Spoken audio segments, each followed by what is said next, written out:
పోలికలో తన స్వరూపమందు నరులు చేశాడు. ఇప్పుడు నీ రూపం, నా రూపం, ఏ రూపం? యేసు ప్రభువు కదా. ఏ మనుషుడు ఎప్పుడు దేవుడిని చూసి ఉండలేదు. అలా చూసిన వారు ఎవరు కూడా ఏ నరుడు బ్రతకడు కదా. ఏ నరుడు దేవుడు డైరెక్ట్ గా భూమికి బతకగలమా? మనం 2 వారాల క్రితం ఎండలో ఉండగలిగామా? మరి ఎండకపోతే కోటి సూర్యులు తేజోమయుడు దేవుడు చూడగలమా? చూడలే కదా. ఇప్పుడు ఆయన మనుషులకు ప్రపంచానికి దేవుడు చూపించాలంటే ఏం చేయాలి?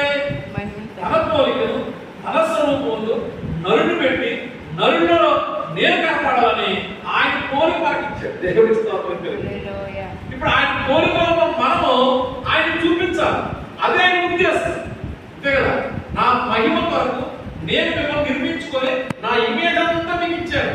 నేను ఎలా ఉంటానో అలాగే మీరు ఉంటారు. కానీ మనం ఏం చేస్తున్నాం?